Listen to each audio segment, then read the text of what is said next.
Hello hello hello hello friends, good morning. कैसे हैं आप सब फ्रेंड्स? मैं मनिंदर कौर आपका आरआरबी के बैच में स्वागत करती हूँ। चलिए फ्रेंड्स, अब आपके दिमाग में एक क्वेश्चन आ रहा होगा कि मैम क्या करवाने वाले हैं। तो मैं आपको बता दूं कि हम जो करने वाले हैं हिंदी करने वाले हैं। ठीक है, मैं मनिंदर कौर आपको क्या करवाऊंगी, हिंदी करवाऊंगी इस बैच में। अब देखिए, आरआरबी के बैच में सबसे पहले कंफ्यूजन ये हो जाती है कि सिलेबस क्या आने वाला है।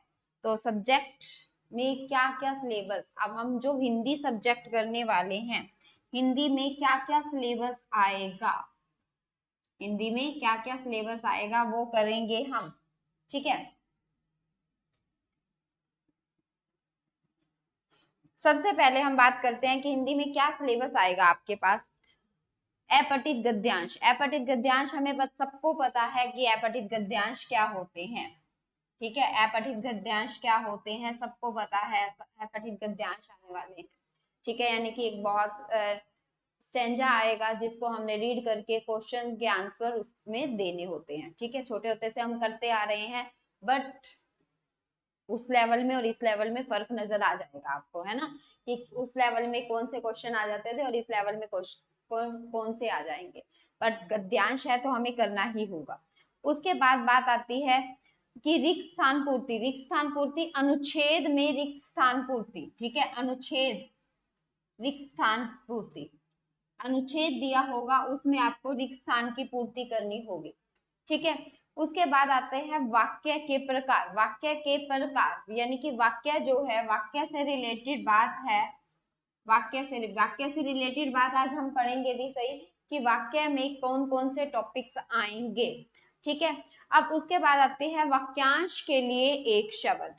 वाक्यांश के लिए एक शब्द, वाक्यांश के लिए एक शब्द, वाक्यांश के लिए एक शब्द यानी कि बहुत सारे शब्द होते हैं और उन सब का निचोड़ एक ही शब्द में आ जाता है। बाकी घबराइए मत, ये सारे टॉपिक हम करने वाले हैं, बट आज ही नहीं करने वाले हैं, धीरे धीरे हम सब टॉपिक्स पे चलेंगे, डोंट वरी। ठीक है, उसके बाद बात आती है वर्तनी। वर्तनी, अब वर्तनी क्या होता है? वर्तनी, वर्तनी किसको बोला जाता है? स्पेलिंग को बोला जाता है। जो हम त्रुटि करते हैं, स्पेलिंग्स में त्रुटि करते हैं। अब जैसे मान लो मैं आपको ये बोल देती हूँ कि भाई आपने लिखना है करम या आशीर्वाद। ठीक है, तो आशीर्वाद जैसे ही बोला जाता है तो फटाफट से हम लिखते हैं आशीर्वाद। ठीक है, कई ऐसे डाल देते हैं आशीर्वाद, कई ऐसे डाल देते हैं आशीर्वाद।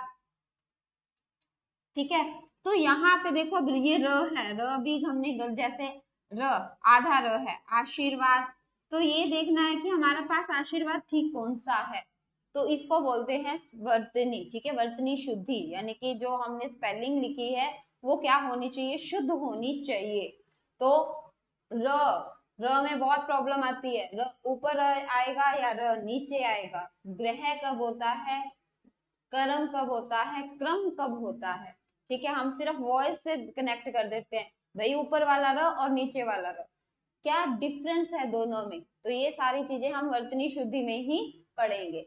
ठीक है, उसके बाद जो आने वाली है, उसके बाद कौन कौन सा आने वाला है आपके पास? मुहावरे और लोकोक्तियां बहुत पढ़ते हैं हम, मुहावरे भी बहुत पढ़ चुके हैं हम, मुहावरे और लोकोक्तियां, है ना, बचपन से ही हमने मुहावरे और लोकोक्तियां पढ़ी हैं।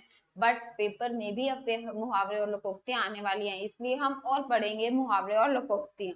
ठीक है, समानार्थी शब्द, समानार्थी शब्द आपको पता चल रहा है नाम से ही, हिंदी में ना बहुत सारी चीजें इसके मीनिंग से ही पता चल जाएंगी। समानार्थी शब्द, ठीक है, एक समान जो होते हैं शब्द वो आ जाएंगे। उसके बाद विपरीतार्थक शब्द भी आ जाएंगे। विपरीतार्थक हमें पता है भाई उल्टा, बट इसमें बहुत छोटे छोटे नहीं आएंगे कि दिन का बताओ क्या उल्टा होता है, तो दिन का तो छोटा बच्चा भी बता देगा भाई रात होता है। वैसे वाले विपरीतार्थक नहीं आएंगे, बट कुछ हटके आएंगे विपरीतार्थक, तो हमने विपरीतार्थक भी हम उस पर करेंगे। ठीक है, विपरीतार्थक भी हम क्या करेंगे, पढ़ेंगे आगे कि कौन कौन से विपरीतार्थक शब्द हैं। ठीक है, बट हमें क्या होता है कि इन चीजों की जानकारी, यानी कि ये नहीं है कि विपरीतार्थक की मैं आपको कोई ट्रिक बता दूंगी और आपने वो ट्रिक याद कर ली और विपरीतार्थक सारे जो मर्जी आ जाए विपरीतार्थक पता नहीं, ऐसा नहीं होगा। जितने हम ज्यादा डीपली उसको पढ़ते जाएंगे, यानी कि नॉलेज अबाउट वर्ड्स, किस वर्ड की हमें क्या नॉलेज है इस पे डिपेंड करेगा, ठीक है। तो हम उसकी जानकारी भी लेंगे। उसके बाद हमारे पास आ जाता है वाक्य शुद्धिकरण, ठीक है। वाक्य शुद्धिकरण भी आ जाते हैं, वाक्य भी शुद्ध करना, वाक्य होता क्या है, वाक्य कौन सा प्रकार है, वाक्य शुद्धिकरण भी आ जाता है, ठीक है। वाक्य को शुद्ध करना, अब वाक्य को शुद्ध कैसे करेंगे, वाक्य को जानेंगे तभी तो उसको शुद्ध करेंगे। अगर वाक्य ही नहीं है, हमें पता ही नहीं है कि वाक्य होता क्या है, तो शुद्ध कैसे करेंगे, क्योंकि वाक्य में जो है संज्ञा के बेस पे, सर्वनाम के बेस में उसमें शुद्ध करना होता है। तो ठीक है, हमारा सिलेबस जो है हमने एक बार डिस्कस कर लिया, सिर्फ ओरली, कुछ ओरली डिस्कस कर लिया, कुछ रिटन में डिस्कस कर लिया, बट हम सबसे पहले टाइम वेस्ट ना करते हुए सीधा हम चलते हैं अपने टॉपिक की ओर। तो चलिए फ्रेंड्स, आज हम जो टॉपिक करने वाले हैं वो है वाक्य विचार, ठीक है। आज हम जो टॉपिक करने वाले हैं वो है वाक्य विचार। तो वाक्य विचार क्यों ना हम पीपीटी से ही करें, तो चलिए हम पीपीटी ही लगा लेते हैं वाक्य विचार की, ठीक है। सबसे पहले वाक्य विचार, अब एक बात बताइए, वाक्य पर हमने विचार करना है, वाक्य होता क्या है, वाक्य होता क्या है। अब मन में सोच के देखो कि वाक्य क्या होता है, जल्दी से सोचो। और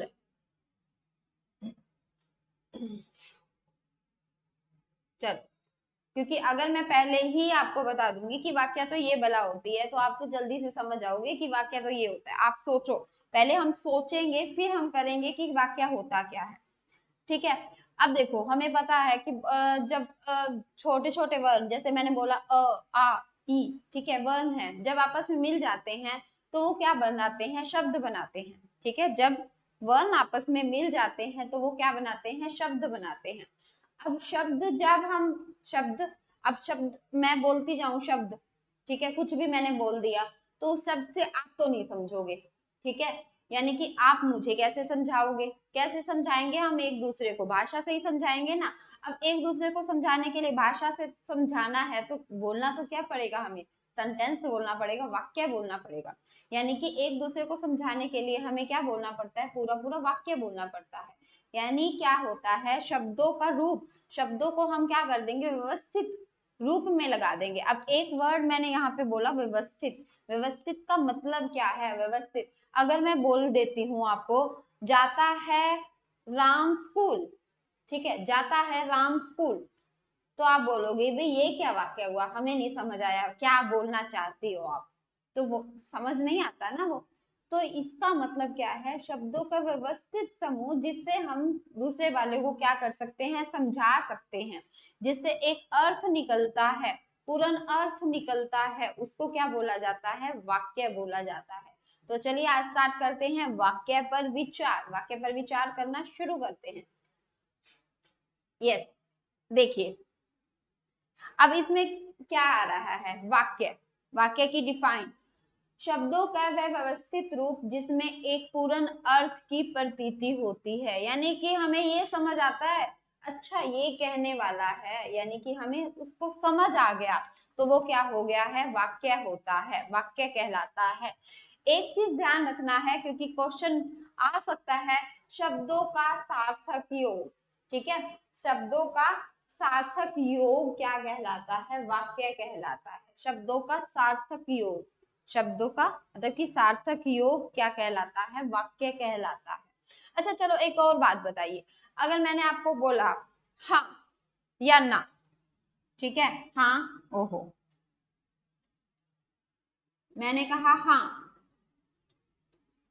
क्या ये वाक्य है, क्या ये वाक्य है, हाँ, आपने बोल दिया सिर्फ हाँ, वाक्य है, जल्दी से बताइए क्या ये वाक्य है, जल्दी से बताइए क्या ये वाक्य है।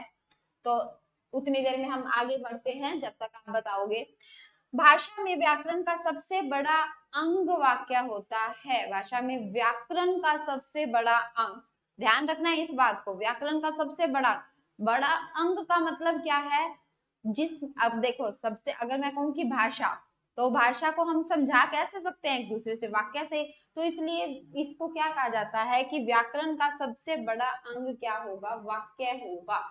ठीक है, भाव के आधार पर भाषा की सबसे छोटी या बड़ी इकाई वाक्य होती है। भाव के आधार पर, भाव मतलब हम जब जिस अर्थ से समझा देते हैं, ठीक है, तो वो क्या हो गया, भाव यानी कि अर्थ।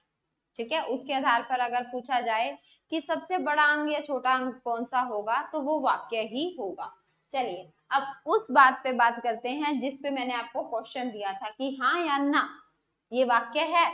अगर मैंने आपको बोला हाँ क्या ये वाक्य है, या ना क्या ये वाक्य है, जल्दी से सोचिए, तब तक मैं नेक्स्ट स्लाइड करती हूँ, आपके माइंड में आ जाना चाहिए। ठीक है, आपका आंसर भी आ जाना चाहिए।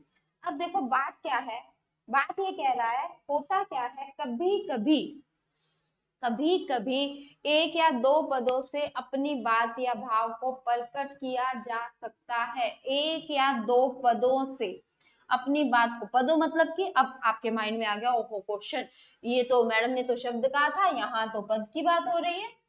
तो पद क्या होता है भाई, शब्द और पद में फर्क क्या होता है। देखो शब्द, अगर मैंने बोल दिया सीधा कमल, तो ये क्या है, एक शब्द है। अब मैंने बोल दिया कमल का फूल तो बहुत अच्छा होता है, कमल का फूल तो बहुत अच्छा होता है। अब मैंने क्या किया, शब्द था पर मैंने उसको क्या कर दिया, लाइन में यूज कर दिया, वाक्य में प्रयोग कर दिया। तो वाक्य में प्रयोग होते ही वो शब्द क्या बन जाएगा, वाक्य पद बन जाएगा। ठीक है, तो यानी कि अगर मैंने बोला राम स्कूल जाता है, ठीक है, राम स्कूल जाता है, तो अब आपके माइंड में होगा हो बार बार राम राम राम राम लग रहे हैं। तो राम क्या है, शब्द है, बट मैंने इसको वाक्य में लगा दिया, अब ये क्या बन गया, पद। स्कूल क्या बन गया, पद। जाता क्या बन गया, पद। यानी कि अब ये सारे क्या बन गए हैं, है तो शब्द ही, बट मैंने उसको वाक्य में प्रयोग करते कर लिया, तो अब वो क्या बन गए, पद बन गए हैं। देखो कभी कभी एक या दो पदों से अपनी बात या भाव को प्रकट किया जा सकता है। हाँ भाई, हम फीलिंग्स तो शेयर कर ही सकते हैं एक पद या दो पद से। कई बार कैसे प्रकट कर सकते हैं, अरे हम कह देते हैं जरा सुनिए, कह देते हैं ना, हस्बैंड वाइफ, वाइफ हस्बैंड से कह देती है अरे जरा सुनो, तो वो सुन जाते हैं, वो सुनने लगते हैं ना। तो जब वो सुनने लगते हैं, इसका मतलब अपनी फीलिंग्स हम शेयर कर पा रहे हैं, वो अर्थ समझ रहा है सामने वाला। हमने बोला सिर्फ एक ही वर्ड, अगर हम जरा सुनिए की बजाय सिर्फ सुनो, सुनो भी बोल देते हैं, तब भी वो क्या करता है, सामने वाले को समझ आ गई भी हाँ भाई इसने कुछ कहना है। इसका मतलब हम अर्थ बता पा रहे हैं, एक ही पद से अर्थ बता पा रहे हैं, तो वो क्या हो जाएगा, वो भी वाक्य ही कहलाएगा। जैसे कहो, आगे से बंदा कहता है अच्छा कहो, कहो भाई बोलो, तो बोलो कहो, क्या हो गया, एक ही पद बोला। तो एक ही पद से वो क्या है, नेक्स्ट वाला उसकी बात समझ रहा है, इसका मतलब वो क्या हो जाएगा, वो भी वाक्य ही है। ठीक है, वो भी क्या रोल अदा कर रहा है, वाक्य का ही रोल अदा कर रहा है। यहाँ आइए, ठीक है, यहाँ आइए, चांद बिंदु, ठीक है, यहाँ आइए, बात सुनिए, सुनो, तो ये सारे क्या हो जाएंगे, वाक्य ही कहलाएगा। वाक्य शब्द स्वतंत्र या अपने आप में पूर्ण होता है। वाक्य में भाव को प्रकट करने की क्षमता होती है, भाव प्रकट किए जाते हैं। ये तो हमने पहले ही कह दिया कि वाक्य में क्या होते हैं, भाव प्रकट होते हैं। हम अपनी फीलिंग्स यानी कि अपने अर्थ को समझा पाते हैं दूसरों को। ठीक है, तो वो क्या होता है, वाक्य होता है। चलिए जी नेक्स्ट वे। अब बात आती है कि वाक्य के दो अंग होते हैं। अंग, वाक्य के क्या होते हैं, दो अंग होते हैं। कौन कौन से, क्योंकि एक कोई भी वाक्य है, अगर हमने सिंपल सा वाक्य लिखा मोहन, अब मैं राम की जगह मोहन लिख रही हूँ, ठीक है, आप नहीं तो कहोगे कि राम राम ही आता है क्या आपको नाम, तो इसलिए मैंने मोहन लिख दिया। तो मोहन स्कूल, हाँ लाइन वही यूज कर रही हूँ, मोहन स्कूल जाता है, ठीक है, मोहन स्कूल जाता है। अब देखिए वाक्य के दो अंग की बात कर रहा है ये, एक उद्देश्य होता है, एक विधेय होता है। वाक्य के कुछ कितने अंग होते हैं, दो अंग होते हैं, एक उद्देश्य होता है और एक विधेय। अब बात क्या हो, आपके माइंड में क्या आ रहा है, उद्देश्य। उद्देश्य मतलब कि हम जब अपनी लाइफ में गोल, मतलब एक लाइफ का उद्देश्य बना लेते हैं, वो उद्देश्य नहीं, ध्यान रखना, उस उद्देश्य की बात नहीं कर रही मैं कि अच्छा भाई बताओ आपके आपका उद्देश्य क्या है, आप क्या बनना चाह रहे हैं, उस उद्देश्य की बात नहीं कर रहे हम। ठीक है, ध्यान रखना इस बात को। अगर मैंने कहा मोहन स्कूल जाता है तो दो अंग इसके बनेंगे, जो उद्देश्य होता है वो मोहन होगा। अब कैसे वो मोहन होगा, आप इंग्लिश में बोलते हो जो सब्जेक्ट होता है, ठीक है, जो सब्जेक्ट होता है उसको क्या बोलोगे, उद्देश्य बोलोगे। ठीक है, जो कर्ता यानी कि कर्ता, कर्ता की बात कर रहे हैं हम। कर्ता, कर्ता मतलब करने वाला, जो काम को करने वाला है। अब इसका मतलब मैं बोल रही हूँ तो इसका मतलब काम को करने वाली मैं हूँ, तो मैं क्या बन गई, कर्ता। जो काम को करता है वो कर्ता होता है। अब कर्ता यहाँ पे कौन है, मोहन। मोहन कर रहा है ना, भाई स्कूल जा रहा है, कौन जा रहा है, मोहन। तो मोहन काम को कर रहा है, तो यानी कि ये करता है। करता है तो इसका मतलब इसको क्या बोल देंगे हम, उद्देश्य। ठीक है, इसको क्या बोलेंगे, उद्देश्य। अब विधेय, विधेय क्या होता है कि इस कर्ता ने जो भी काम किया, इस कर्ता ने जो भी काम किया वो सारा किस में चला जाता है, विधेय में चला जाता है। तो विधेय क्या हो जाएगा, मोहन। भाई मोहन तो कर्ता हो गया यानी कि उद्देश्य, स्कूल जाता है क्या हो जाएगा, विधेय का काम करेगा। स्कूल जाता है क्या करेगा, विधेय का काम करेगा। यहां तक बात समझ आ गई होगी, होप सो समझ आ गई होगी यहाँ तक। ठीक है, जल्दी से बताओ यहाँ तक बात समझ आ गई है। नेक्स्ट चलूं आगे, आगे चलूं। यस, जल्दी से बीच बीच में मुझे बताते रहा करो कि हाँ भाई मैडम समझ आ गई है। नहीं समझ आई तो आप मेरे से दोबारा भी पूछ सकते हैं कि यहाँ पे हमें बात समझ नहीं आई है, तो प्लीज एक्सप्लेन इट अगेन, तो दोबारा बता दीजिए। ठीक है, ओके। चलिए, वाक्य के दो अंग होते हैं, याद है साथ साथ, कौन कौन से, उद्देश्य और विधेय। ठीक है, हमें किसी भी चीज को लर्न नहीं करना है, सिर्फ समझते जाना है। हमें समझना है कि ये चीज कैसे होगी। नेक्स्ट, उद्देश्य।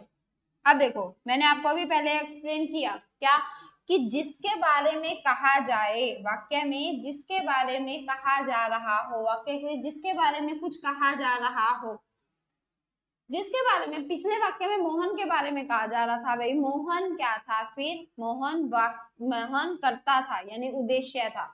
जिसके बारे में कुछ कहा जा रहा है, बताया जा रहा हो, उसे उद्देश्य कहते हैं। मुख्य रूप से ये करता है। ठीक है, कुछ भी काटा नहीं है मैंने यहाँ पे, अपने आप से कट जाता है भाई। ठीक है, वाक्य का उद्देश्य होता है ये लो। ठीक है, मुख्य रूप से कर्ता, कर्ता कौन होता है, उद्देश्य, तो उसको क्या बोला जाता है, वाक्य का उद्देश्य होता है। कर्ता ही क्या होगा, वाक्य का उद्देश्य। यहां तक बात समझ आई। नेक्स्ट चलें। यस, देखो पक्षियों ने दाने चुग लिए हैं, पक्षियों ने क्या कर लिए हैं, दाने चुग लिए हैं। तो पक्षी, काम कौन कर रहा है, पक्षी कर रहे हैं। ठीक है, काम कौन कर रहा है, पक्षी। अब आप बताओ किसने दाने चुग लिए, भाई पक्षियों ने दाने चुग लिए। तो काम को करने वाला कौन है, पक्षी है। तो पक्षियों क्या हो जाएगा, यहाँ पे उद्देश्य का काम करेगा। गरीब आदमी को भोजन दो, भाई वैसे तो देखो ये गरीब नहीं लग रहा है, ये देखो ये तो चौमिन खा रहा है, चौमिन खा रहा है, क्या खा रहा है, चौमिन खा रहा है, तो ये गरीब आदमी तो नहीं लग रहा है, लुक वाइज भी गरीब आदमी नहीं लग रहा है। बट यहाँ लिख दिया गया है गरीब आदमी को भोजन दो, तो कोई बात नहीं। ठीक है, हम इसी चीज से ही काम चला लेते हैं। तो गरीब आदमी यहाँ पे क्या हो जाएगा, उद्देश्य का काम करेगा। ठीक है, गरीब आदमी को भोजन दो, तो यहाँ पे गरीब आदमी क्या करेगा, उद्देश्य का काम करेगा। ठीक है, यहाँ तक बात क्लियर हो गई। उद्देश्य समझ आ गया होगा ना, उद्देश्य कौन है, सब्जेक्ट क्या है, उद्देश्य है। अब बात आ जाती है विधेय की, जो कि अभी बता चुकी हूँ, बट फिर से कोई बात नहीं, एक बार और हम देख लेते हैं कि विधेय क्या होता है। तो वाक्य में उद्देश्य के बारे में जो कुछ भी कहा जाता है, उद्देश्य के ही बारे में, उद्देश्य यानी कि उद्देश्य कौन था, अभी कर्ता, उद्देश्य कौन था हमारा, कर्ता। तो कर्ता के बारे में ही जो कुछ कहा जाए उसे क्या बोलोगे, विधेय बोलोगे। ठीक है, कर्ता के बारे में कहा जा रहा है, उसके लिए कि उसने क्या किया, वो क्या हो जाएगा, विधेय का काम करेगा। साधारण रूप से क्रिया ही वाक्य का क्या होती है, उधेय, यानी कि कर्ता ने किया क्या, जो किया वो किसका काम कर रहा है, विधेय का काम कर रहा है, ठीक है। ओहो, नेक्स्ट प्लीज। समाचार पत्र में अनोखी घटना छपी है। समाचार पत्र उद्देश्य का काम कर रहे हैं, में अनोखी घटना छपी है, विधेय का काम कर रहे हैं। विधेय को इंग्लिश में क्या कहते हैं, प्रेडिकेट, ठीक है। सब्जेक्ट और प्रेडिकेट, सब्जेक्ट और प्रेडिकेट की बात होती है ना, सब्जेक्ट यानी कि जो करता है, प्रेडिकेट यानी कि जो भी काम हो रहा है उसके अलावा, तो वो क्या हो जाएगा, प्रेडिकेट। तो यानी कि इसमें क्या हो जाएगा, में अनोखी घटना छपी है, किसका काम कर रहे हैं, विधेय का काम कर रहा है। अतुल साइकिल चला रहा है, ठीक है। तो अतुल क्या हो जाएगा, अतुल यहाँ पर सब्जेक्ट का काम करेगा, साइकिल चला रहा है विधेय का काम करेगा। क्लियर है, क्लियर है। ओके, चलो देखो कितनी अच्छी साइकिल है ना, साइकिल कितनी अच्छी है, वो न्यूज़पेपर पढ़ रहा है।